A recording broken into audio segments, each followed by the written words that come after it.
Here's our DIY mix, the bag of Kellogg's.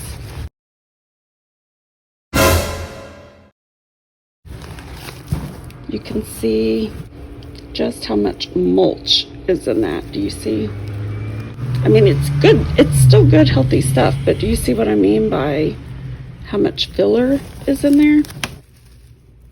You can see how much of this Kellogg's is actually filler or mulch compared to our DIY soil mix, which is right over here. Both are kind of dried out because they've just been sitting here for a little bit, but still yet. This is the Kellogg's. So you can see there's a lot of filler in that. This is our DIY mix.